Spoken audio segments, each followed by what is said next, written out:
بحضرة النبي المصطفى رسول الله صلى الله عليه وسلم وآله الكرام وأصحاب العظام شيء لله لهم الفاتحة. أعوذ بالله من الشيطان الرجيم. بسم الله الرحمن الرحيم. الحمد لله رب العالمين الرحمن الرحيم مالك يوم الدين إياك نعبد وإياك نستعين اهدنا الصراط المستقيم صراط الذين أنعمت عليهم غير المغضوب عليهم ولا الضالين آمين. السلام عليكم ورحمة الله وبركاته. الحمد لله نحمده ونستعينه ونستهديه ونستغفره ونتوب إليه ونتوكل عليه ونعوذ بالله من شرور أنفسنا ومن سيئات أعمالنا من يهد الله فهو المهتد ومن يضلل فلن تجد له وليا مرشدا. أشهد أن لا إله إلا الله وحده لا شريك له أن سيدنا محمدا عبده ورسوله صفيه من خلقه وحبيبه بلغ الرسالة وأدى الأمانة ونصح الأمة وكشف الغمة وجاهد في الله حق جهاده حتى أتاه اليقين. اللهم صل على سيدنا محمد وعلى آله وصحبه وبارك وسلم أما بعد. Alhamdulillah, tamanya syukur pada Allah Subhanahu wa taala atas segala nikmat yang Allah kurniakan kepada kita, terutamanya nikmat iman dan Islam. Dan marilah sama-sama kita bersyukur dengan mentaati segala perintah Allah, melaksanakan segala suruhannya dan menjauhi segala larangannya. Mudah-mudahan Allah Subhanahu wa taala sentiasa memberikan taufik dan hidayah kepada kita, menerima segala amal ibadah kita, mengampunkan segala dosa, kesalahan dan kesilapan kita, dan mudah-mudahan Allah golongkan kita dalam kalangan hamba-hambanya yang bersyukur. Amin ya rabbal alamin. InsyaAllah kita sambung pada pagi ini berkenaan dengan persoalan berkaitan tangkal. Soalannya, adakah melilit benang hitam pada kanak-kanak menjadi amalan syirik? Telah menjadi kebiasaan di kampung saya. Ini soalan, bukan kampung saya. Ini soalan dalam buku. Kanak-kanak menghadapi masalah kesihatan, khususnya yang kerap menangis, akan dibawa kepada dukun. Dukun tersebut akan mengikat benang hitam atau benang berwarna lain sebagai ikhtiar untuk perlindungan daripada pelbagai gangguan. Adakah perawatan dan amalan seperti ini diharuskan oleh syarak? Soalan dia. Ya. Jadi kita tengok jawapan almarhum Tuan Guru Ustaz Harundin. Dia kata, saya sendiri pernah melihat perbuatan seperti itu dan sudah banyak kali kanak-kanak yang dipakaikan benang pada tangannya dibawa kepada saya untuk dirawat.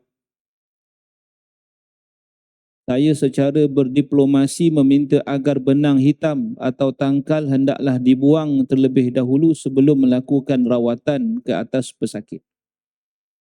Ya, kalau kita merawat, tuan-tuan, kalau orang tu pakai tangkal, tak kira tangkal apa bentuk tangkal lah, tangkal sawan ke tangkal apa benda lah, biasa kita akan suruh dia buang dulu. Buat apa? Kalau dia tak buang benda tu, buat penat kita berdoa tu. Doa tu tak penat, kita tak dapat pahala, maksudnya tak ada hasil. Ya, sebab padanya ada satu benda yang membuatkan dia masih bergantung kepada makhluk halus. Dengan tangkal tu, kita buang. Gunting je, buang. Ya. Dan benang hitam ni saya pengalaman diri sendirilah. Ada setengah-setengah tempat, setengah-setengah kampung atau setengah-setengah keturunan. Tak nak sebutlah keturunan apa tuan dia. Benda ni jadi kebiasaan. Asyik ada je budak baru lahir akan dipanggaikan tangkal tu, benang hitam. Katanya tangkal sawan. Kadang-kadang tak cukup sebelah, dua belah. Ni saya tengok depan mata saya sendiri. Yang paling, yang itu tak pelik tuan. Yang pelik apa? Mak budak ni mengaji di Mesir. Al-Azharus Syarif. Orang mengaji Azhar tuan. Saya tak pasti mengaji Azhar. Tapi mengaji inilah maksudnya belajar agama lah. Ustaz-ustazah lagi tu. Takkanlah kita tak boleh nak fikir tuan. Benda-benda macam tu, benda basic, benda asas, tangkal. Tapi itu hakikat. Sebab tu saya bawa juga buku ni, cerita dekat masjid ni. Mungkin tak ramai pun, mungkin hampir tak ada ke ustaz-ustaz cerita bab ni dekat masjid. Tapi saya terpanggil untuk cerita bab ni dekat masjid. Dan saya minta izin dulu masa sebelum arwah Tuan Guru meninggal, saya minta izin untuk saya sampaikan kepada masyarakat buku ni. Sebab ini masalah yang berkaitan dengan akidah. Sebab tu soalan tadi ni, soalan berkenaan dengan akidah. Boleh ke tak boleh? Jadi syirik ke macam mana? Tengok. Amalan dan kebiasaan yang disebut di dalam soalan tadi sebenarnya bertentangan dengan ajaran Islam. Ya. Banyak hadis yang memberi penjelasan tentang perkara tersebut. Antaranya hadis yang diriwayatkan oleh Imam Ahmad daripada Uqbah bin Amir Al-Juhani radhiyallahu anhu. Berbunyi man ta'allaqa tamimatan fala atammallahu lahu wa man ta'allaqa wad'atan fala wadda'allahu lahu. Maksudnya barang siapa yang menggantungkan tangkal, pakai tangkal atau dipanggil sebagai tamimah, maka Allah Subhanahu wa taala tidak akan menyempurnakan hajatnya. Dan barang siapa yang menggantungkan objek seperti kulit siput, dipanggil wad'ah. Ini tangkal orang zaman jahiliyah dulu. Maka Allah Subhanahu wa taala tidak akan mententeramkannya.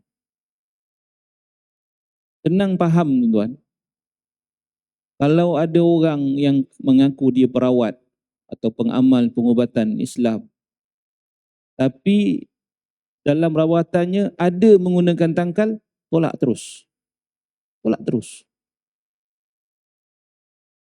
Satu cerita, saya tak ingat saya cerita kat sini ke tempat lain. Kalau siapa yang rasa dah berulang tu, anggaplah macam astro, berulang, siaran ulangan. Ada kawan baik saya jugalah. Panjang cerita, saya ringkaskan je. Anak dia ada gangguan. Anaknya kena sedikit gangguan. Jadi ubatlah. Ubat jadi belah isteri dia. Diorang ni biasa berbomoh. Biasa jumpa bomoh. Maknanya diorang bahkan ada, kalau kita doktor peribadi, dia ada bomoh peribadi. Gitu. Bomoh keluarga lah. Kenalan mungkin. Jadi bomoh ni pula mendakwa yang dia anak murid Harundin. Tak apalah, itu cerita lain. So macam mana cara berubat dia? Kata ini ada kat rumah, kata dia. Jadi saya nak rawat rumah. Macam mana cara rawat rumah? So dia bagi tangkal. Tangkal yang dipakai di badan lain. Ni tangkal diletak di rumah. Tebuk 4 penju rumah ni tebuk. Pakai drill. Masukkan barang. Ya, masukkan barang. Lepas itu satu letak dekat lampu, katanya dalam rumah lah. Jadi dia pesan pada keluarga ni, pada kawan saya ni kan. Dia kata, okey, malam ni semua jangan keluar rumah, tidur awal.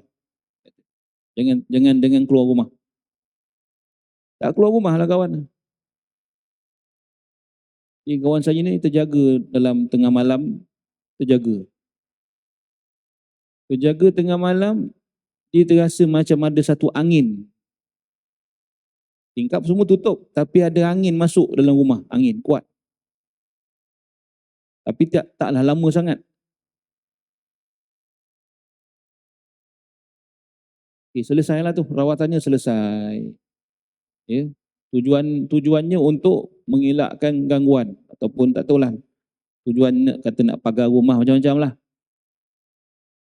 Kawan saya ni, dia tak sedar hati. Dia kata, wah ini dah macam magic ni. Tapi saya tak tahu, kita buat je kan. Buat. Dia kata, tengok. Okay, jadi, lepas tu, lepas habis tu saya nasihatkan lah. Jangan mudah percaya pada benda-benda macam ni. Bahkan bukan jangan mudah percaya, jangan percaya. Benda-benda macam ni benda basic. Dalam Islam kita ada kaedah, ada cara untuk minta perlindungan daripada Allah Ta'ala. Bukan dengan cara ni. Ya? Jadi, nak kata isu tangkal ni, bukan isu kecil tuan. Terlalu ramai dalam kalangan orang kita yang pakai. Dengan bermacam-macam alasan dan tujuan. Dan alasan nombor satu, paling masyhur ialah apa? Ikhtiar. Kan saya dah sebut dulu kan? Ikhtiar. Kita ikhtiar Ustaz. Takkan ikhtiar pun tak boleh Ustaz. Saya dah sebut tuan-tuan. Matlamat tidak menghalalkan cara. Ikhtiar itulah letaknya ujian. Allah nak tengok kita ikhtiar tu macam mana. Jangan kita ingat kita nakkan baik, nakkan sihat, nakkan selamat, matlamat kita itu, tapi cara kita tak betul. Sama lah macam saya sebut, orang nak kaya, nak senang, pergi merompak rumah orang. Kena tangkap dengan polis. Polis tanya, apa pasal kau merompak? Ikhtiar tu. Boleh macam tu. Itu analogi paling senang, paling mudah, paling bodoh sekali. Nak kata ikhtiar ni tak boleh jadi alasan. Tak boleh jadi justifikasi untuk menghalalkan kaedah itu. Sedangkan Islam ada kaedah, ya, untuk memohon perlindungan, untuk menjamin keselamatan. Bukan dengan cara pakai tangkal. Bukan dengan cara tebuk dinding masuk tangkal apa semua sangkut. Ini semua bahayalah. Saya cukup reserve masa saya rawat kawan saya ni sebab saya menjaga ukhuwah. Saya takut saya selepas cakap. Takut nanti kawan ni kecil hati, bininya kecil hati. Sebab dua-dua ustaz-ustazah, kawan baik. Tapi mudah-mudahan mesej saya sampailah pada dia. Lepas tu sampai ke hari ni dia tak telefon aku lagi. Itu dia kata friends with benefits. Ada benefit kan. Dah tak ada benefit, tak payah telefon lagi. Mesej pun tidak. Ya. Tunggu mati kalau telefon, tahulah. Baik. Jelas dalam hadis ini Nabi SAW melarang penggunaan tangkal. Tangkal dirujuk kepada benang, tali atau apa sahaja yang dipakai pada badan dengan tujuan mendapat sesuatu faedah bagi orang yang memakainya. Dalam sebuah hadis yang diriwayatkan daripada Ibn Majah daripada Imran bin Husain, anna Rasulullah sallallahu alaihi wasallam ra'a rajulan fi yadihi halaqatun min safar. فقال ما هذا؟ قال من الواهنة. فقال انزعها fa innaha la taziduka illa wahna fa innaka law mitta wa hiya 'alaik ma aflahta abadan. Maksudnya Rasulullah sallallahu alaihi wasallam telah melihat satu lilitan seperti gelang atau halaqah, gelang, ya, yang dipakai pada tangan seorang lelaki. Lalu baginda sallallahu alaihi wasallam bertanya lelaki itu, apakah yang kamu pakai ini? Lelaki itu menjawab, aku menjadikannya sebagai pendinding atau pengadang diriku daripada sebarang kelemahan. Lalu baginda bersabda kepadanya, buanglah ia, kerana sesungguhnya benda-benda seperti ini tidak akan menambahkan kepadamu melainkan kelemahan jua. Sekiranya kamu mati dalam keadaan memakai benda seperti ini, kamu tidak memperolehi kejayaan selama-lamanya. Tengok, Nabi tak suka orang pakai benda-benda dekat tangan. Tujuan, ya. Tak kira pakai kat tangan ke kat mana, tangkal. Konsepnya konsep tangkal. Ya. Maknanya jauhkan sebarang jenis pengubatan atau rawatan yang mengaplikasikan kaedah tangkal. Walaupun tangkalnya itu daripada ayat Quran. Apatah lagi yang bukan ayat Quran. Apatah lagi yang tidak kita faham tulisannya. Buang semua sekali. Jangan. Ya. Ini bukan Wahabi tuan, ini cerita betul. Kata ni ustaz ni Wahabi, kau jangan main kau. Saya panel tauliah Selangor tu. Baik. Dalam sebuah hadis daripada Abu Bashir Al-Ansari radhiyallahu anhu diriwayatkan oleh Bukhari dan Muslim, an Abbad bin Tamim anna Aba Bashir Al-Ansari radhiyallahu anhu akhbarahu annahu kana ma'a Rasulillah sallallahu alaihi wasallam fi ba'd asfarih qala Abdullah hasibtu annahu qala wan nasu fi mabitihim fa arsala Rasulullah sallallahu alaihi wasallam rasulan an la yabqayanna fi raqabati ba'irin qiladatun min watarin aw qiladatun illa quti'at. Tengok. Orang dulu bukan setakat dia pakai tangkal. Dengan menatang pun ditangkalkannya. Dipakaikan tangkal. Ya. Maksudnya daripada Abbad bin Tamim bahawa sungguhnya Abu Bashir Al-Ansari radhiyallahu anhu memberitahunya bahawa sesungguhnya pada suatu ketika beliau yakni Abu Bashir sedang bersama-sama dengan Rasulullah sallallahu alaihi wasallam dalam satu perjalanan dengan menunggang unta. Kata Abdullah, aku menyangka baginda bersabda sedangkan manusia sedang tidur. Dia panggil syakkar rawi, biasa dalam hadis begitu. Ya. Maka baginda menghantar utusan. Ya, orang tengah tidur ni, jadi unta semua kena ikat lah kan. Jadi Nabi menghantar utusan untuk tidak membiarkan mana-mana unta yang ada tangkal di lehernya, agar semua tangkal-tangkal itu dipotong dan dibuang. Jadi masa duk parking, ya, dia punya unta-unta tu dia kata, tengok semua unta, mana ada tangkal ni buang. Qiladah maknanya kalung, qiladah. Unta pun dibagai tangkal. Nabi kata buang. Apa sebab agak? Sebab tu. Sebab untuk menghilangkan pergantungan kita kepada selain Allah. Bila ada dalam hati kita pergantungan kepada selain Allah, atas apa nama pun, walaupun ikhtiar itu ikhtiar yang harus pun tak boleh. Contoh, kita sakit, jumpa doktor, doktor bagi ubat. Kita makan ubat dengan i'tiqad bahawa ubat ni yang menyembuhkan. Bahaya. Ikhtiar tu betul dah, makan ubat tu betul dah, tapi i'tiqad tu tak betul. Ya. Berubat ni Nabi suruh, tadawaw ya ibadallah fa innallaha la yanzil da'an illa anzala ma'ahu shifaan. Berubatlah wahai hamba Allah, Allah tidak turunkan suatu penyakit melainkan bersamanya ada ubat. Makna berubat tu satu benda yang masyru', yang disyariatkan. Tapi awas, kena ingat, bukan ubat yang menyembuhkan. Ubat hanya perantaraan kesembuhan, asbab kesembuhan. Jadi Allah suruh kita atas berusaha mengikut asbab, mengikut sunnatullah, ketetapan Allah bahawa bahan ini, ubat ini, ya, dengan izin Allah boleh menghilangkan sakit sekian sekian sekian. Maka kita berubat ikut syariat dan dengan i'tiqad yang betul. Itu baru betul. Disertakan dengan doa lagi bagus. Itu dia.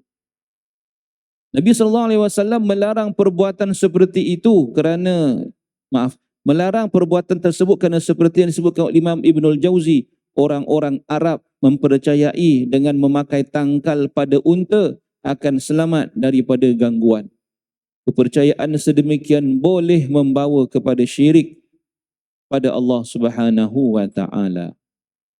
Perbuatan mengikat benang hitam pada lengan kanak-kanak atau membuat tangkal dengan simpulan benang pelbagai warna dan digantung di leher atau diikat pada pinggang kanak-kanak atau orang-orang tua dengan kepercayaan boleh memberi manfaat kepada manusia adalah dilarang oleh syarak. Jangan pakai.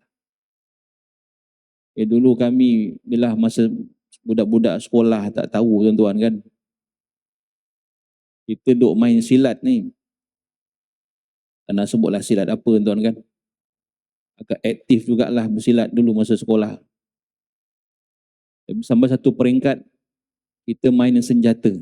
Kita mula main senjata, main parang, main keris. Kan? Main macam-macam lah, pisau semua kan. Jadi sebelum masuk peringkat main senjata, dia kena buat satu upacara. Dipanggil mandi. Mandilah, mandi seni dia panggil. Bila dah adalah upacara dia tu, potong limau semua biasalah. Dan disuruh kita ni mencari benang. Benang 7 warna. Diukur setinggi badan kita. Dah diukur, dipotong, benang itu ke-7 warna dipintal. Pintal, jadi macam apalah, pintalan benang yang panjang lah. Tapi sebab dah pintal jadi pendek lah. Apa nak buat? Setiap kali bila bermain senjata, pakai benda ni. Angkat lah. Kita budak-budak, maksud tingkatan berapa? Form 5 tu, tingkatan 5. Walaupun sekolah agama. Tapi kerana semangat tu, semangat silat tu. Tok guru pula yang suruh tu, apa lagi? Tak lengah lagi buat benda lah. Ya. Tapi tak adalah tok guru tu suruh kata, ni kalau tak pakai ni jadi tak ada. Dia suruh pakai macam tu je lah. Cuma kalau kita ada asas yang betul, yang kuat, kita tak buat benda tu. Tapi sebab kejahilan, ya, itulah kan, adalah dulu. Tapi saya rasa saya simpan lagi, saya pun tak ingat kat mana. Ya, tak ingat kat mana letak sebuah sepah. Ya, benda tu. Terdapat hadis yang diriwayatkan oleh An-Nasa'i daripada Abu Hurairah radhiyallahu anhu, man 'aqada 'uqdatan thumma nafatha fiha faqad sahara wa man sahara faqad asyraka. Ini hadis yang jelas. Ya, hadis yang jelas. Sesiapa yang menyimpulkan ikatan dan meniupkannya, makna meniup ni, nafasa ni menjampi. Itu yang kita baca dalam surah apa namanya, Al-Alaq, min syarrin naffasati fil uqad. An-naffasat, orang yang kerjanya menjampi dan meniupkan pada uqad. Uqad ni apa? Simpulan. Simpulan tangkal. Atau simpulan yang digunakan untuk sihir. Ya. Kedua, min syarrin naffatsati fil uqad. Adanya pengamal-pengamal sihir dan yang antara kaedah sihirnya melalui ikatan uqad. Tak kira daripada benang ke, daripada rambut ke, daripada apa ke, ditiup dengan jampinya, bukan tiup saja-saja. Ya, ada dia punya mantra-mantranya. So kata Nabi, siapa yang menyimpulkan ikatan dan meniupnya, yakni menjampi, menterakan untuk sesuatu tujuan jahat, maka sesungguhnya dia telah melakukan sihir. Sihir. Sesiapa yang melakukan sihir, maka dia telah mensyirikkan Allah Subhanahu wa taala. Hati tuan ya. Nasihat saya, kata tuan guru, eloklah dihentikan amalan-amalan seperti yang dinyatakan di atas. Kita baca lagi satu soalan. Boleh tuan ya? Hari ini ada sarapan katanya. Tuan-tuan sabarlah. Makan rohani dulu. Baru jasmani. Duduk dalam tempat sejuk-sejuk ni kan. Aduh. Ada kipas besar pula tak? Yang soalan 24. Benarkah kayu koka boleh melindungi diri dan memurahkan rezeki? Ni cerita koka. Tuan-tuan tahu kayu koka?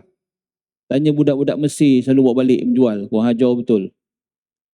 Ada budak pelajar dari Jordan dulu. Ni tuan guru Ustaz Harun cerita ni. Dia bawa kayu koka nak pergi jual dekat Harun Din. Kata berani betul Mamat ni. Kayu koka pergi jual dekat Harun Din. Dia tahu Harun Din kaya. Nak jual koka. Aduh, kau silap. Tengok-tengok orang agak-agak kan. Tuan guru kot. Aduh. Soalannya, bolehkah Ustaz terangkan mengenai kayu koka? Betulkah kayu ini digunakan untuk Nabi Nuh alaihi salam untuk membuat kapal? Dan Nabi Musa menggunakan tongkat yang dibuat daripada kayu koka. Ramai yang sanggup beli kayu koka yang berbentuk tongkat, tasbih dan batu cincin dengan harga yang tinggi. Saya ada 33 apa nama 33 biji kan koka. Sampai sekarang ada. Kita buat zikir je lah, bukan percaya apa-apa. Dulu apa cendera hati lah daripada Mesir kan. Kalau yang 100 tu 1000 tu kan. Dulu harganya 1000. Tongkat, ada kawan saya bawa tongkat. Bisnes. Kan. Bila jumpa Arab kata kayu ni nak pupus. Aku tengok tak pupus pun. Tak berpuluh tahun sekarang ada lagi.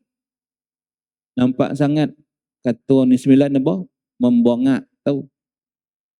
Nampak bongak nak suruh kita jual. Dia nak suruh kita rasa macam perlu sangat nak beli nanti terlopeh kan. Beli ni bagus ni.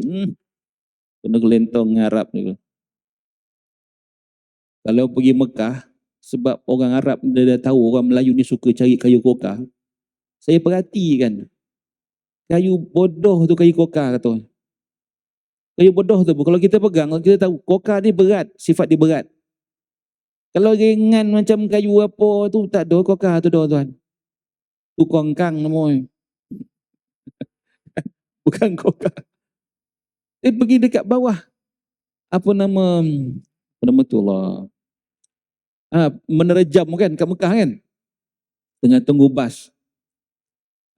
Tengah tunggu bas nak pergi ziarah kan.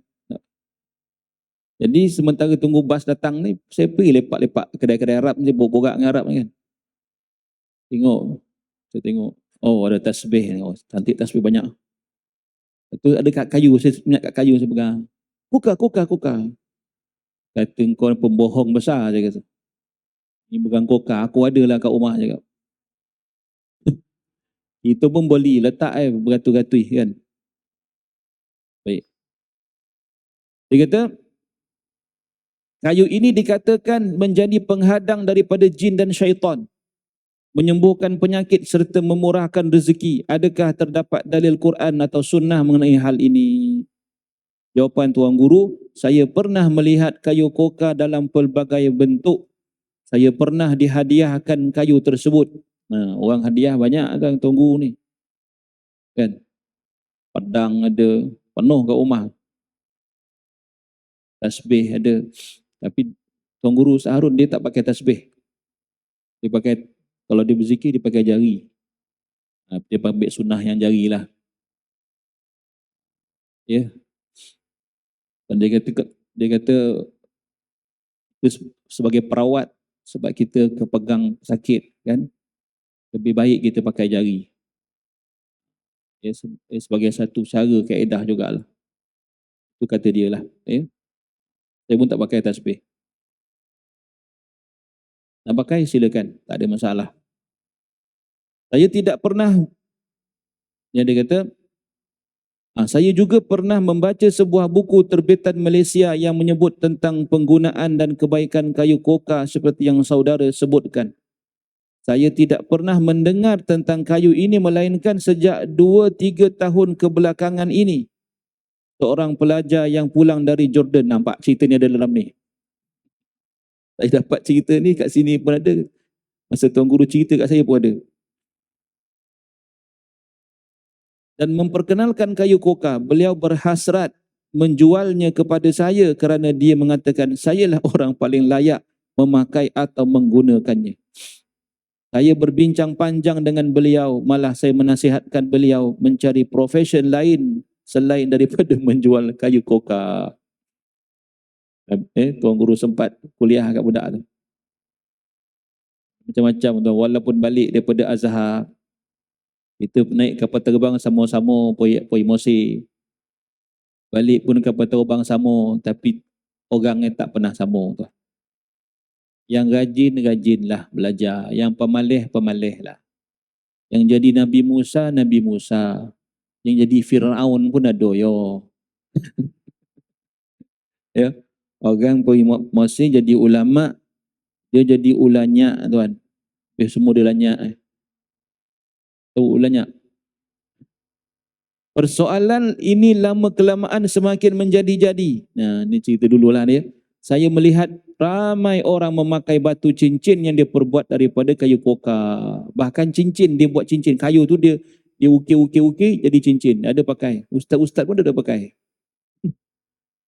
Pada pandangan saya, semua benda yang dikaitkan dengan kuasa makhluk madi maknanya benda seperti kayu, batu atau sebagainya yang dipercayai boleh memberi kecelakaan atau manfaat dilarang oleh Islam. Nampak? Ini termasuk dalam larangan Rasulullah sallallahu alaihi wasallam dalam hadis sahih, innar ruqa wat tamaima wa tiwalata syirk. Sesungguhnya jampi-jampi mentera dan tangkal-tangkal serta ilmu pengasih adalah syirik. Itu dalam hadis. Sekiranya hanya dipakai untuk perhiasan seperti membuat batu cincin atau gelang, tidak dikaitkan dengan sebarang kemudaratan atau kebaikan, maka diharuskan.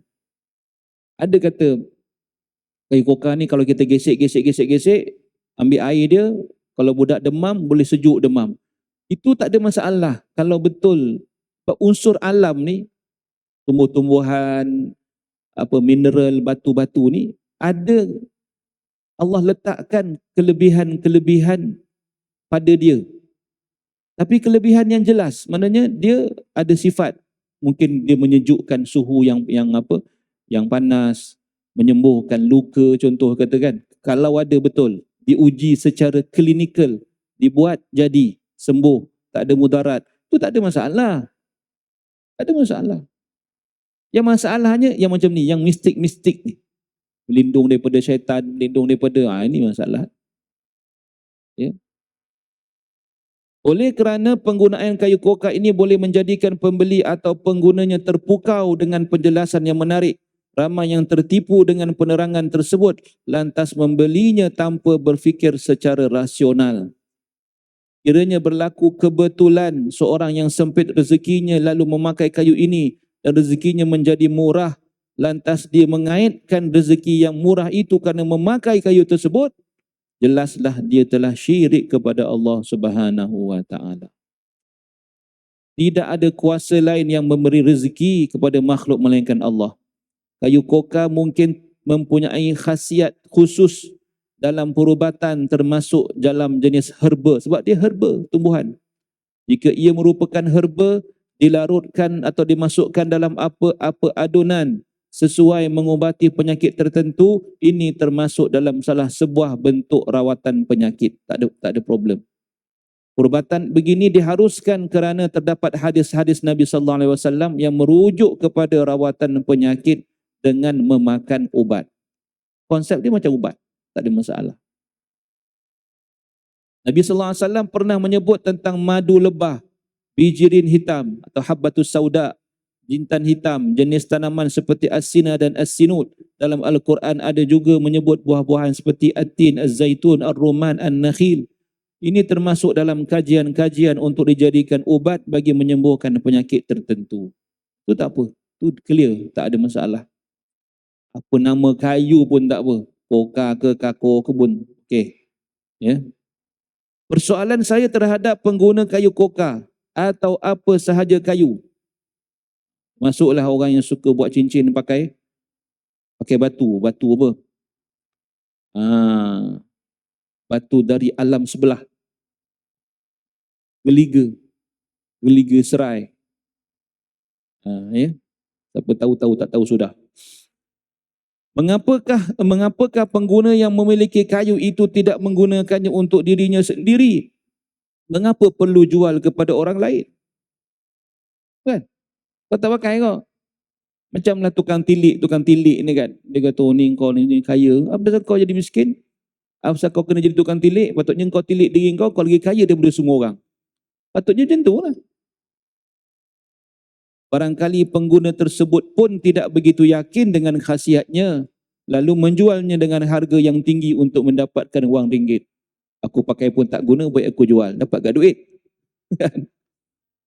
Saya amat meragui khasiat kayu ini yang dikatakan boleh menjadi penghadang kepada jin, syaitan dan sebagainya. Apa yang saya tahu, jin dan syaitan akan takut dan lari daripada, sekiranya dibacakan ayat Quran ataupun zikir kepada Allah Subhanahu wa taala. Contoh, ada kayu yang boleh menakutkan binatang. Kan? Ada kayu kan? Kayu tas. Sebab apa binatang takut? Mungkin sebab kayu tas ni atau kayu-kayu yang seumpamanya mengeluarkan bau, aroma yang tak disukai oleh binatang. Bukan sebab ada jin situ hantar. Ya? Mungkin. Itu tak ada masalah. Boleh. Tapi kena test dulu, betul ke takut? Tengok tak takut pun, kita pula yang takut lagi. Dalam sebuah hadis, Rasulullah SAW pernah melintasi rumah-rumah sahabat di waktu dini hari. Baginda mendapati Umar Al-Khattab radhiyallahu anhu membaca Al-Quran dan berzikir kepada Allah Subhanahu wa taala dengan suara yang amat lantang. Keesokannya Nabi bertemu Umar dan berkata kepadanya, aku melintasi rumahmu dan aku mendengar kamu membaca Al-Quran dan berzikir dengan suara yang amat nyaring. Mengapa kamu berbuat demikian? Nabi tanya Umar. Umar menjawab, saya berbuat demikian untuk menghalau segala syaitan yang mengganggu saya. Nak halau syaitan. Lalu Nabi SAW berkata kepada Umar, perlahankan sikit dengan kuek bona suara tu. Kan, terkojut orang sebelah, pula kono orang ni. Ya. Kesimpulannya, hanya dengan bergantung sepenuhnya kepada Allah sahajalah dapat menjauhkan diri kita daripada syaitan, dan dia sahaja yang memberi rezeki kepada hamba-hambanya. Wallahu a'lam. Ngam-ngam habis bab. Allah, bulan depan bab baru. Ya, jadi tuan-tuan dan puan sekalian, ya, kesimpulannya saya sebut tadi dah. Jauhi benda-benda ataupun cara-cara berubat yang menggunakan kaedah tangkal. Kalau tuan-tuan ada tangkal, sekarang ni ada tangkal kat rumah, balik ni cari, ya, kalau ada apa gunting, potong, buang. Jangan takut nak buang kat mana. Kalau saya buang ni saya kena apa-apa tak? Takut lagi. Tak payah buang dalam sungai, mencemarkan sungai. Buang dalam tong sampah yang kau masukkan pampers budak tu. Buang aja tak ada apa, jangan risau. Kalau takut, ada rasa takut-takut cuak-cuak sikit, baca ayatul kursi.